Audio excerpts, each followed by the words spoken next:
वैसे आज हम लोग मणिपुर पर बात करने आए, चर्चा करने आया हूँ मैं आपके साथ। मणिपुर पूर्वोत्तर, वैसे तो पूर्वोत्तर में 200 से अधिक या 200 अनुसूचित जनजाति निवास करती हैं और वहाँ पे 100 से अधिक बोलियाँ बोली जाती हैं। उसके लिए मैंने यहाँ पर कुछ की पॉइंट रखे हुए हैं। अभी हालिया घटना मणिपुर में जो हुई है उसके लिए कुछ अभी के घटनाक्रम जिम्मेदार हैं और कुछ भविष्य के, जिन पर हम पूरा एक डिस्कशन करेंगे। तो देखते हैं मणिपुर को, मणिपुर की भौगोलिक स्थिति को पहले देखेंगे। मणिपुर के वेस्ट में असम, ईस्ट में म्यांमार एंड नॉर्थ में नागालैंड है और साउथ वेस्ट में मिजोरम है। मणिपुर का जो भौगोलिक क्षेत्र है वो फुटबॉल के मैदान के आकार जैसा है, क्योंकि मणिपुर का जो मैदानी भाग है उसके चारों तरफ पहाड़ियाँ हैं, दर्शक दीर्घा के रूप में वहाँ पर पहाड़ियाँ हैं, इसलिए इसका जो मैदानी क्षेत्र है वो मैदानी भाग है जो वो फुटबॉल के मैदान के जैसा है। इस मणिपुर का जो मैदानी भाग है वो कुल क्षेत्रफल का 10% मात्र है और वहाँ पर जनसंख्या 64% निवास करती है, जबकि वहाँ के जो पहाड़ी क्षेत्र वो 90% है और वहाँ पर जो वहाँ की जनसंख्या है उसमें 90% 35% भाग जनसंख्या पहाड़ी पर निवास करता है। मणिपुर में जो मैदानी भाग है वो कम उपजाऊ है पहाड़ी क्षेत्र की अपेक्षा। तो ये सब मणिपुर का भौगोलिक हिस्सा है।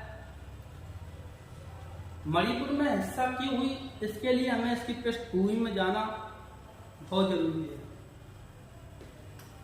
मणिपुर भारत में विलय से पूर्व रियासत था। वहाँ के राजा बुद्धचंद्र सिंह थे, जिन्होंने 1948 में वहाँ पर चुनाव हुए, क्योंकि रियासत थी अंग्रेजों के जाने के बाद। अंग्रेजों ने जो नियम छूट दी थी कि भारत में राज्यों को, रियासतों को भारत में विलय होने के लिए, अपना स्वतंत्र रहने के लिए जो छूट प्राप्त थी, उसके तहत मणिपुर के राजा बुद्धचंद्र सिंह जी ने वहाँ पर 1948 में 1948 में चुनाव कराए, जिससे कि वहाँ की जनता ने उन्हें संवैधानिक विकास का त्याग दिया। परंतु यह संवैधानिक विकास ज़्यादा टाइम तक चला नहीं वहाँ पर। उसके पश्चात 1949 में मणिपुर का भारत संघ में विलय हो गया। मणिपुर का भारत संघ में विलय होने के बावजूद भी भारत सरकार द्वारा 1972 तक मणिपुर को वो राज्य का दर्जा नहीं दिया गया, जिससे कि वहाँ पर राज्य का दर्जा न मिलने पर मणिपुर में कुछ उग्रवादी संगठन पनपे, रोष उत्पन्न हुआ, जिससे वहाँ पर उग्रवादी संगठन ने जन्म लिया और झगड़े हिंसाओं का दौर चालू होता है। नागालैंड में उधर नागालैंड की बात करते हैं, जो अलग स्वायत्त क्षेत्र की मांग करते हैं, इससे जिसमें मणिपुर के कुछ संगठनों का भी हाथ था। उसके पश्चात 1950 के में चले स्वतंत्रता आंदोलन में नगा, कुकी और मैतेई समुदाय के बीच जाति हिंसाएं बढ़ने लगी, जिससे मैतेई समुदाय असुरक्षा की भावना पैदा हुई तथा 1950 में ही कुकीलैंड की मांग होने से कुकी व मैती समुदाय की हिंसाएं बढ़ गई। ये मणिपुर की पृष्ठभूमि है। वो मणिपुर की पृष्ठभूमि यही है कि जितनी सारी घटनाएं रही हैं। मणिपुर में हालिया संघर्ष के कई कारण हैं। एक कारण तो वही है कि वहाँ के उच्च न्यायालय ने मैती समुदाय को अनुसूचित जनजाति के दर्जे के मांग पर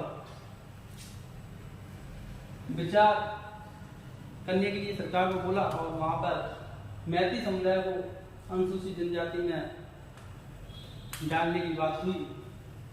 इसके ये वर्तमान मुद्दा था जिसकी वजह से हिंसा बढ़ती, लेकिन इसके पीछे और भी मुद्दे थे, और भी कारण थे।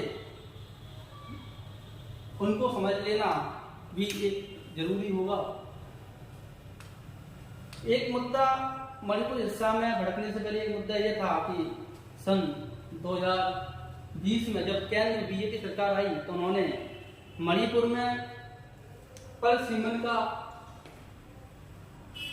कार्य प्रारंभ किया, जो 1973 से नहीं हुआ था वहां पर मणिपुर में। तो 1973 के बाद पहली बार वहां पर पर्ल सीमन की प्रक्रिया चालू हुई। तो वहां के मैती समुदाय ने इसका विरोध किया। मैती समुदाय ने कहा कि ये जो आप परिसीमन कर रहे हैं, इसका जो निर्धारण आपने किया है वो जनसंख्या का निर्धारण के आधार पर गलत है। जनगणना पर मैती समुदाय द्वारा सवाल उठाए गए। एक ये रीजन था। दूसरा रीजन कुकी समुदाय का दावा है कि राज्य में उनकी हिस्सेदारी 40% है, लेकिन विधानसभा में उनका प्रतिनिधित्व उतना अच्छा नहीं है। दूसरा ये रीजन था। तीसरा, म्यांमार में तख्ता पलट हुआ, जिसके कारण पूर्वोत्तर में शरणार्थी आ गए। म्यांमार तख्ता पलट हुआ, म्यांमार से शरणार्थी संकट उत्पन्न हुआ पूर्वोत्तर में। तो वहाँ के म्यांमार से शरणार्थी आ गए अपने मणिपुर में, तो वहाँ पर शरणार्थी संकट उत्पन्न हो गया। तो उसमें मैती समुदाय का आरोप है कि म्यांमार से सटे हुए चूरा चांदपुर एक गांव है, चूरा चांदपुर जिले में गांवों की संख्या बढ़ गई है, क्योंकि म्यांमार में तख्ता पलट के कारण वहाँ के कुछ जो समुदाय थे वो पूर्वोत्तर में आ गए। इससे वहाँ पर अचानक वृद्धि होगी। वहाँ के चूरा चांदपुर गांव जिले में गांव की संख्या अचानक बढ़ोतरी होगी। एक ये भी रीजन था कि वहाँ पे उनकी जगह को घेरा जा रहा है, म्यांमार के लोगों को जा रहा है, म्यांमार के शरणार्थियों द्वारा। ये वजह थी। एक वजह वहाँ पर अवैध अफीम की खेती की जाती है। मणिपुर में अवैध अफीम की खेती कुछ क्षेत्र में की जाती है। वो चूरा चांदपुर का क्षेत्र है, वहाँ पर अफीम की खेती की जाती है, जिसके लिए सरकार ने उन अफीम की खेतों को नष्ट करने के लिए अभियान चलाया था, जिनका संबंध चूरा चांदपुर से था। वहाँ पर अवैध अफीम की खेती होती है। उसके लिए भी जो सरकार ने अभियान चलाया उनको नष्ट करने के लिए, तो उसका कुकी समुदाय द्वारा बहुत एकदम जोरदार तरीके से वहाँ पर विरोध प्रदर्शन किया गया। एक कारण है जो चूरा चांदपुर में अवैध बस्तियां बसी हुई है, कुकियों की अवैध कब्जा है। वहाँ पे चूरा चांदपुर संरक्षित वन क्षेत्र है उस पर, तो उस पर अफीम की खेती करते हैं। तो उसके लिए सरकार ने अभियान चलाया उसको खत्म करने के लिए। तो कुकी समुदाय द्वारा बहुत ज़्यादा विरोध किया। और लेटेस्ट जो था कि उच्च न्यायालय द्वारा मैती समुदाय जनजाति अनुसूचित जनजाति के लिए दर्जे की मांग पर एक बवाल खड़ा हुआ वहाँ पर, इसलिए ये घटनाएं वहाँ पर घटित हुई मणिपुर में। अब यहाँ पर समझना ये जरूरी है कि मैती समुदाय की मांग का आधार क्या है, कि मैती समुदाय क्यों चाहता है कि उसको अनुसूचित जनजाति में शामिल किया जाए। इसमें मैती समुदाय का कहना है कि वो 1949 में भारत में विलय से पूर्व मणिपुर में उनके पास जनजाति का दर्जा हासिल था, वो जनजाति थे वहां पे, जो उनसे बाद में छीन गए। तो ये कारण है कि वो कह रहे हैं कि हमें जनजाति का दर्जा दिया जाए। और दूसरा वो इसलिए भी जनजाति का दर्जा मांगना चाहते हैं क्योंकि वो अपनी स्वयं की संस्कृति, कल्चर, व्यवहार को सुरक्षित करना चाहते हैं। जिनका उनमें सुरक्षा का भाव है, जो उनका पैतृक भूमि है, उसका भी वो यहाँ पर अपना बचाव करना चाहते हैं। बाहरी लोगों के विरुद्ध संवैधानिक सुरक्षा उपायों की आवश्यकता को महसूस करते हुए वो जनजाति सुरक्षा का भाव पैदा होता है, तो वो जनजाति का दर्जा रखते हैं, मांगते हैं।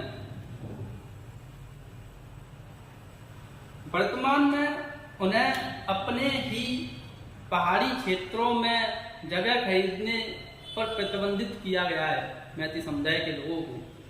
मैती समुदाय मैदानी क्षेत्र में बहुल है, लेकिन पहाड़ी क्षेत्रों में अल्पसंख्यक है। पहाड़ी क्षेत्रों में कुकी समुदाय बहुल मात्रा में है, कुकी, नागा, और ये मैदानी समतल भूमि में कुकी अल्पसंख्यक है। उसको देखते हुए वर्तमान अवस्था में उन्हें मैती समुदाय को पहाड़ियों में जगह खरीदने, घर बनाने की इजाजत नहीं है। मैती समुदाय को यह भी आशंका है कि यदि पड़ोसी नागालैंड में ग्रेटर नागालैंड की मांग होती है तो यह मणिपुर का भौगोलिक क्षेत्र कम होगा, जिससे कि उनका क्षेत्रफल कम हो जाएगा, यानी कि जगह की आवश्यकता की कमी महसूस होगी। मैती समुदाय के मांग के पीछे का एक आधार जो है, वो एक आधार ये भी है कि 1951 में मैती समुदाय की आबादी मणिपुर की कुल आबादी का 59% थी, जो 2011 में जनगणना 2011 की जनगणना के अनुसार 40%, 44% रह गई। तो ये मैती समुदाय की बहुत बड़ा रीजन है। हो सकता है ये जो जनगणना हो उसमें मैती समुदाय की जो जनसंख्या आबादी है वो घट गई हो सकता है बढ़ गई हो, कहना थोड़ा नहीं कुछ कह सकते, लेकिन आंकड़े के अनुसार घट गई है जनसंख्या 59% से 44% आ गई उनकी आबादी। कुकी समुदाय इसका विरोध क्यों कर रहे हैं? इनको आरक्षण नहीं मिलना चाहिए, इसका विरोध क्यों कर रहे हैं? उनका तर्क भी समझना चाहिए। उनके तर्क में पहला तर्क यह है कि राज्य विधानसभा की 60 सीटों में से 40 सीटों पर मैती समुदाय चुनकर विधानसभा में पहुंचते हैं। पहला एक बहुत बड़ा रीजन है कि 60 सीटों में से 40 मैती समुदाय के लोग पहुंचते हैं चुनकर 40 सीटों पर। और दूसरा रीजन कुकी समुदाय ये बताते हैं कि मैती समुदाय के लोग नौकरियों में, सरकारी नौकरियों में मैती समुदाय के लोग बहुल मात्रा में हैं।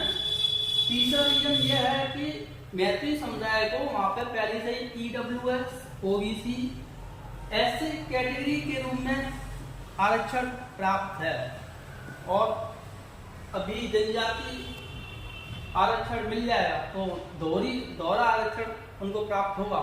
इसलिए कुकी समुदाय का ये भी तर्क है।